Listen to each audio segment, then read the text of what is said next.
diterapkan kalau secara umum, apalagi kalau di kehidupan sehari-hari kita ya, kita kebanyakan menggunakan konvensional daripada syariah itu sendiri ya Kak. Tapi semoga aja ya kita ke depannya ekonomi syariah itu lebih populer lagi ya Kak, teman-teman. Oke, Kak Ainul. Tadi Kak Ainul juga mention terkait zakat, wakaf, mungkin ziswaf ya Kak ya. Nah, kira-kira kalau misalnya instrumen-instrumen seperti ini, apakah ini berperan lebih besar dalam menjaga daya tahan masyarakat dan mendukung resiliensi ekonomi bangsa atau tidak, Pak? Semoga saja nanti ke depannya ekonomi syariah bisa lebih populer lagi, apalagi tadi luar biasa sekali ini. Saya baru juga dengar kalau survei-survei seperti ini ada ya dari Kak Ainul sendiri. Dan memang agak sulit ya untuk diterapkan kalau secara umum, apalagi kalau di kehidupan sehari-hari kita ya, kita kebanyakan menggunakan konvensional daripada syariah itu sendiri ya Kak. Tapi semoga aja ya kita ke depannya ekonomi syariah itu lebih populer lagi ya Kak, teman-teman. Oke, Kak Ainul. Tadi Kak Ainul juga mention terkait zakat, wakaf, mungkin ziswaf ya Kak ya. Nah, kira-kira kalau misalnya instrumen-instrumen seperti ini, apakah ini berperan lebih besar dalam menjaga daya tahan masyarakat dan mendukung resiliensi ekonomi bangsa atau tidak, Pak? Nah, kan ketika terjadi krisis nasional itu bisa berdampak kepada perekonomian rumah tangga. Artinya apa? Ya dengan pengangguran ya semakin bertambah, banyak yang PHK dan sebagainya. Akhirnya apa? Mau belanja pakai apa kira-kira? Mau beli pakai apa? Ya kan? Beli kebutuhan pokok saja sulit. Kira-kira gimana itu caranya masyarakat untuk mengkonsumsi? Ketika daya beli menurun, nah ini ya, bisa berdampak lebih besar lagi kepada sektor ekonomi di atas. Karena kuncinya di situ dulu. Disinilah pentingnya instrumen ziswaf. Orang-orang yang tidak bisa ya semacam daya beli masyarakatnya menurun, itu bisa distribusi kekayaan melalui instrumen tadi. Ketika distribusian itu terjadi, maka daya beli akan meningkat secara tidak langsung ya. Dan perputaran itu terus ada. Bukan hanya dari sisi instrumen ziswaf. Nah, sekarang ini ya karena 2025 ya, semua sudah hampir sistem digitalisasi. Ini juga penting sebagai instrumen baru untuk meningkatkan sektor ekonomi syariah. Fintech. Kenapa fintech? Jadi ternyata banyak orang mau melakukan bisnis, usaha, tetapi kekurangan modal, kekurangan dana. Nah, fintech itu kan salah satu wadah, salah satu tempat untuk menemukan investor dan si yang membutuhkan modal tadi untuk berbisnis melalui ya sekarang banyak sekali aplikasi-aplikasi perusahaan-perusahaan fintech yang bisa mewadahi kebutuhan-kebutuhan yang ingin melaksanakan wirausaha. Ya, begitu. Termasuk kalau ya, Ibu Aulia ini memiliki kelebihan dana, bisa sebagai investor di fintech. Kelebihan dana itu nanti yang bisa digunakan oleh pengusaha-pengusaha untuk dijadikan modal untuk berbisnis. Amin ya? Amin. Harus amin ya. Amin. Semoga teman-teman Sobat Ekonomi Prabadi juga seperti itu juga ya, amin. Oke Kak, nah ini juga salah satu hal yang paling menarik yang membedakan antara ekonomi syariah dan ekonomi konvensional itu kan kalau di kita secara Islam ya Kak ya, itu ada kewajiban untuk mendistribusi kekayaan agar roda perputaran ekonomi ya tidak berhenti di situ saja, bukan apa yang namanya ikhtikar ya? Ya, penimbunan. Kalau seperti itu. Dan juga setelah tadi banyaknya tantangan-tantangan yang sudah disebutkan oleh Kak Ainul dan sebagainya macamnya, tentu saja ya pasti di balik tantangan itu selalu ada peluang layaknya hidup ya Kak ya. Nah, kalau misalnya kita lihat dari sisi peluangnya nih Kak, justru peluang apa sih yang bisa dimanfaatkan untuk memperkuat posisi ekonomi syariah ketika krisis ekonomi itu nasional itu melanda Kak? Pertama, ya fakta sejarah tadi membuktikan ya. Saya mengulang karena memang katanya Bung Karno, jas merah. Nah, jangan melupakan sejarah ya. Nah, ini karena kita baru melewati Agustusan ya. Jas merah. Artinya apa? Pertama adalah mempertahankan yang namanya sistem bagi hasil. Tinggalkan itu bunga-bunga, riba dan lain sebagainya. Kan ini sebenarnya problem klasik yang ya saya rasa tidak tahu kapan akan selesai ya. Nah, karena masalahnya ini Indonesia bukan negara muslim. Kedua, instrumen ziswaf tadi itu bisa menjadi bantalan utama untuk orang-orang ya fakir miskin, orang-orang yang membutuhkan lebih dan lain sebagainya. Yang ketiga, ekonomi syariah juga hadir sebagai penguatan ekonomi sektor real. Ya, itu tadi. Jadi intinya tiga. Ekonomi syariah ini ya harus konsisten menerapkan prinsip bagi hasil, meninggalkan riba, memperkuat lagi bantalan jaminan sosial. Jadi ini merupakan jaminan sosial. Ini saya mau cerita sejarah lagi. Boleh, silakan Kak. Dulu Umar bin Abdul Aziz, ya, itu khalifah pada masa Bani Umayyah ya. Zakat dijadikan sebagai instrumen utama fiskalnya, kebijakan fiskalnya. Akhirnya apa? Di wilayah kekuasaan Umar bin Abdul Aziz pada saat itu tidak ada lagi yang menerima zakat. Kenapa kira-kira? Karena ini luar biasanya. Semuanya merasa sudah sangat mampu, sudah sangat kaya. Masalahnya sekarang kalau saya ketemu teman-teman, semua merasa susah. Semua merasa sulit, semua merasa kekurangan. Beda sama dulu. Semua merasa, masyarakatnya pada saat itu merasa sejahtera. Tidak usah lagi terima zakat. Alihkan ke wilayah-wilayah lain. Ini ketika itu bisa dioptimalkan. Nah, masalahnya ini banyak sekali. Dulu pernah terjadi dana zakat. Ya, ini masalah klasik ya. Korupsi dan lain sebagainya. Sebenarnya Indonesia ini kan asetnya banyak. Perputaran ekonomi juga besar. Dimanfaatkan ke sektor real juga besar. Bantuan sosial juga banyak. Ya, hanya saja banyak ya, kekayaan-kekayaan negara yang digeruk ya. Ini mumpung saya bisa sampaikan ya. Hentikan koruptor ya. Nah, begitu. Kurang lebih ini forecast. Nah, nanti kadar-kadar forecast ini ya. Pemimpin-pemimpin jangan sampai nanti saat ini bicara ekonomi syariah, ke depannya praktek bunga, lupa zakat, tidak memperhatikan ekonomi lemah, tidak melihat bagaimana ekosistem sektor UMKM, apalagi jadi pejabat. Nah, ini bahaya ini. Benar sekali. Begitu kurang lebih. Wah, luar biasa sekali ya kalau kita lihat sejarahnya, dan juga ya memang ya kita sebagai anak muda atau penerus bangsa ya mungkin ya kita harus meninggalkan hal-hal praktis seperti itu. Dan jadi ya dilarang korupsi ya. Nggak boleh korupsi teman-teman. Oke Kak, nah kalau misalnya kita tarik lebih dekat lagi nih Kak, kalau misalnya kita dan teman-teman mungkin yang lagi menonton ini adalah seorang mahasiswa, kan kita sekarang ini ada generasi muda atau kita yang dikenal sebagai Gen Z lah ya Kak ya. Nah jumlahnya kan itu mendominasi nih saat ini di Indonesia. Bahkan menurut data BPS yang saya dapatkan Kak, hampir katanya 28% penduduk Indonesia itu adalah Gen Z. Yang artinya ya kita punya peran besar dalam menggerakkan ekonomi, apalagi ekonomi syariah. Apalagi kita tahu ya kalau misalnya usia mahasiswa atau usia Gen Z itu adalah usia produktif yang bisa melakukan segala hal dan lain-lainnya lah seperti itu.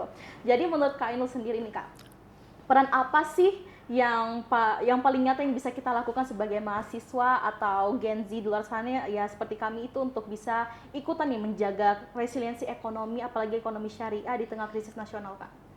Kalau Ibu moderator ini Gen Z atau milenial ini? Gen Z. Berarti saya juga Gen Z ya? Boleh. Jadi kita saling mengingatkan sesama Gen Z ya? Boleh. Kalau saya punya 3 rumus, 3C. Oke, 3C. Untuk Gen Z ini ya. Pertama, konsumer.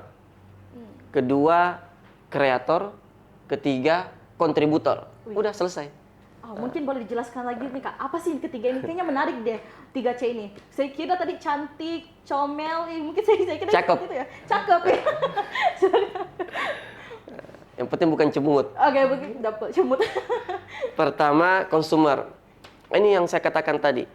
Gen Z sekarang harus sudah menjadi orang yang atau aktor utama yang mengkonsumsi yang namanya apa saja yang berkaitan dengan ekonomi syariah. Yang saya katakan tadi, mahasiswa ekonomi Islam, anggota organisasi di bawah naungan penggerak ekonomi Islam belum menjadi konsumer. Jadi harus menjadi konsumer dulu. Ya. Kalau Ibu moderator sudah punya bank syariah ya? Ya, sudah. Ini contoh real menjadi konsumer Gen Z. Pertama itu tadi konsumer, kedua kreator. Contoh realnya kreator itu yang membuat inovasi. Inovasi bisa berupa ide, gagasan, inovasi tindakan, seperti apa yang kita lihat hari ini ya, podcast ya. Iya. Ini bagian daripada forecast sudah masuk dalam ranah kreator. Jadi forecast ini Gen Z yang melek terhadap ekonomi syariah. Karena kenapa? Dia buat podcast ya. Sekarang bukan lagi ya masih harus tetap dilaksanakan kajian-kajian di mana-mana ya. Tetapi pendekatan digital, sosmed sekarang, nah, podcast ini bagian daripada kreativitas dan inovasi dari teman-teman. Jadi ya luar biasa ini forecast. Pertama tadi Ibu moderator sudah menjadi konsumer, dan sekarang podcast sudah menjadi kreator. Yang ketiga, kontributor. Silakan berkontribusi dalam apapun. Nah, kalau Anda orang kaya, ya jangan lupa zakat, sedekah, infak. Jangan lupa lihat orang-orang sekitar. Jadi ya seperti itu. Karena begini, di luar konteks sedikit ya. Sekarang ini kan zaman dimana kita sebagai manusia itu sudah hampir digantikan semua oleh AI, mesin, teknologi. Jadi 3 komponen inti yang ada dalam manusia, apa coba? Yang pertama, badannya, jiwa. Apakah ini sudah tergantikan kira-kira? Kan sudah. Oleh robot ya, oleh mesin. Dengan artificial intelligence. Iya. Jadi kekuatan kita, fisik kita bisa digantikan dengan kekuatan robot, teknologi. Otak kita. Siapa yang mengatakan dirinya lebih pintar daripada ChatGPT? Mana lebih pintar, ChatGPT atau Anda? ChatGPT. Iya. Fisik, badan, otak bisa digantikan semua, bahkan siapapun orang paling terpintar, ya di 4K siapa paling pintar misalkan ya. Ya, kameramen tetap kalah sama ChatGPT. Ya, tetapi ada satu, ya ini menurut saya sih ya, sepanjang masa tidak akan tergantikan oleh apapun itu. Oke, apa tuh Kak? Hati. Hati. Kenapa tuh Kak? Ya karena robot, ChatGPT, AI tidak memiliki perasaan. Nah, manusia ini memiliki perasaan. Jadi ketika kita melihat orang yang membutuhkan, fakir miskin, kita merasa iba, merasa peduli, merasa kasihan. Nah, di situ kekuatan hati. Nah, ekonomi syariah juga harus melihat bagaimana kekuatan hati bermain. Nah, begitu kurang lebih. Luar biasa sekali ya. Kontributor ya. Kontributor. Oke, jadi teman-teman Gen Z di luar sana yang lagi nonton podcast ini, ingat 3C ya tadi ya. Jadi kreator, apalagi tadi kontributor dan konsumer. Iya. Oke Kak. Jadi mungkin tadi sangat menarik ya pembahasan-pembahasan kita dari awal sampai di titik ini. Oke, kita kembali lagi dengan pertanyaan utama nih Kak. Ini tadi yang saya mention di awal. Kalau menurut Kak Ainul sendiri, apakah ekonomi syariah itu cukup kuat untuk menjadi penopang bangsa atau tidak Kak? Cukup kuat. Cukup kuat. Pertama, fakta sejarah membuktikan. Kedua, bagaimana ekonomi syariah memang dengan prinsip-prinsipnya, konsep-konsepnya sangat relevan untuk menghadirkan keadilan. Jadi ya, saya teringat dengan kisah Nabi Yusuf. Jadi mohon dibenarkan ya, atau nanti dipotong saja kalau keliru ya. Kalau tidak salah ini ya, surat Yusuf ayat 47 sampai 49. Ini kan mengajarkan bagaimana kita sebagai suatu individu atau sebagai negara, sebagai wilayah, sebagai pemimpin misalkan, dalam kurang lebih terjemahnya seperti ini. Ada masa di mana kita 7 tahun berturut-turut merasakan kelimpahan. Nah, di dalam kelimpahan yang kita rasakan itu ya kita perlu yang namanya menyisihkan sebagian. Tetapi setelah 7 tahun kelimpahan itu ada masa 7 tahun pula kita paceklik. 7 tahun kekurangan. Ini di Al-Quran. Artinya apa? Memang ada masa suatu negara, suatu wilayah itu tumbuh positif, baik, ekonomi makmur, sejahtera. Tapi ada masa dalam ayat 48 itu dikatakan ada masa paceklik selama 7 tahun. Tetapi karena tadi Nabi Yusuf sudah mengajarkan namanya manajemen keuangan jangka panjang. Nah, ketika kau berlebihan, jangan dihabiskan. Jangan dikonsumsi semua. Harus ada investasi, harus ada tabungan. Sehingga 7 tahun paceklik ini tetap ada alternatif-alternatif untuk menghidupi. Baik individu, rumah tangga, bahkan dalam konteks negara sekalipun. Di ayat terakhir, bahkan dalam setahun itu setelah 7 tahun paceklik, pasti ada masa pemulihan setahun. Nah, tetapi masa pemulihan ini kan kalau betul-betul sangat down, sangat jatuh ya sulit juga. Makanya diajarkan bagaimana manajemen jangka panjang. Dan saya rasa ekonomi syariah sudah mengajarkan semua dimensi. Karena kenapa? Nah, bukan hanya bicara mikro-makro secara ekonomi, tetapi ekonomi syariah secara etis, moralitas, spiritualitas, dan tentu yang paling penting adalah keberkahan. Nah, itu ekonomi syariah. Luar biasa sekali. Teman-teman bisa take a note ya dari apa yang dikatakan sama Kak Ainul soal ekonomi syariah. Oke, dari tadi pembahasan-pembahasan kita ya lumayan mendalam juga ya terkait ekonomi syariah, mulai dari sejarahnya bagaimana dan sebagainya macamnya. Dan ada satu hal yang saya notice dari percakapan kita tadi Kak, yang saya tahu bahwa ekonomi syariah is not only theoretical, jadi bukan hanya teoritis saja di kelas dan lain-lain, tapi juga ternyata bisa menjadi solusi nyata. Dan juga ya seperti yang tadi cukup dijawab oleh pertanyaan saya yang tadi, apakah ekonomi syariah cukup kuat untuk menjadi penopang bangsa atau tidak, dan dikatakan ya secara sejarah memang iya cukup kuat, jadi luar biasa sekali. Cukup kuat karena itu tadi, selama meninggalkan sistem riba, memperkuat sektor real, dan meningkatkan instrumen itu tadi, jaminan sosial seperti instrumen ZISWAF. Jadi ketiga aspek ini menjadi penopang besar sistem ekonomi syariah untuk ya seperti sebagai resiliensi ya dalam krisis nasional. Oke, kita punya harapan besar ya Kak di ekonomi syariah ini. Nah, mungkin sebagai penutup nih Kak, saya ingin minta pesan khusus kepada Kak Ainul sendiri. Nah, apa sih pesan yang ingin Kakak sampaikan untuk Sobat Ekonom Rabbani yang lagi nonton, khususnya untuk mahasiswa-mahasiswa yang mungkin baru mulai tertarik nih Kak dan ingin berkontribusi lewat ekonomi syariah. Misalnya harus mulai dari mana nih kami Kak, seperti itu? Ya, gimana ya? Ya begini aja rumusnya. Tingkatkan literasi, lakukan aksi. Jadi dua kata kunci aja, karena ya harus perdalam dulu pengetahuan, pemahaman, membaca. Jangan menjadi Gen Z rebahan. Rebahan lihat konten-konten langsung lihat HP, tetapi langsung ya cari apa yang perlu di dalam, yang perlu dibaca. Setelah kita mengetahui ya jangan menunggu, jangan menjadi penonton. Nah, ini. Jadi teman-teman ini yang menonton setelah ini jangan hanya menonton podcastnya begini, tapi setelah menonton lakukan aksi. Jadi ya action ya. Action, jadi action louder than a speaker ya. Jadi Yes. aksi lebih besar daripada hanya suara saja kayak seperti itu. Oke, terima kasih banyak Kak atas diskusi kita dengan Kak Ainul. Terima kasih banyak Kak Ainul, dan mungkin dari tadi kita sudah jalan-jalan mulai dari diskusi apa sih itu resiliensi, terus juga apa saja tadi tantangannya dan peluangnya, hingga juga kita tadi membahas terkait bagaimana peran kita sebagai mahasiswa Gen Z yang menjadi peran besar sebagai generasi Rabbani ke depannya untuk menjaga ekonomi umat.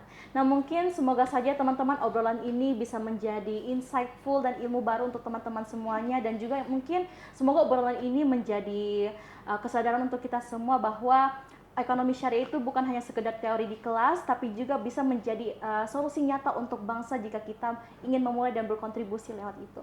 Jadi sekali lagi mungkin terima kasih banyak ya Kak Ainul atas waktu dan ilmunya yang sangat luar biasa. Boleh pantun? Boleh, silakan Kak. Pantun. Luar biasa sekali. Ada pantun nih dari Kak Ainul. Silakan Kak. Jalan-jalan ke Pantai Losari. Cakep. Ekonomi syariah sebagai solusi resiliensi. Terima kasih banyak Kak Ainul atas pantunnya sangat luar biasa. Dan juga tak lupa saya juga ucapkan banyak terima kasih ya kepada Sobat Ekonom Rabbani yang sangat hebat yang sudah menonton podcast ini dari awal hingga akhir, dari ya sesi akhir ini luar biasa sekali. Dan juga last but not least saya juga ingin mengucapkan terima kasih banyak kepada Makassar Creative Hub yang telah memfasilitasi tempat podcast kita pada hari ini. Dan mungkin terakhir dari saya, jangan lupa ya teman-teman semuanya dukung channel 4Case UI6 dengan cara klik like, comment, dan share, dan juga subscribe di bawah ini ya teman-teman semuanya. Ya siapa tahu ide-ide kecil seperti ini, seperti di podcast ini, bisa menjadi perubahan nyata untuk kedepannya melalui aksi nyata untuk kita semua untuk membahas ekonomi syariah dan lain-lainnya. Dan terakhir dari saya Alia Ramadhani, staf media dan jurnalistik KC4Case UI6, izin pamit undur diri. Assalamualaikum warahmatullahi wabarakatuh.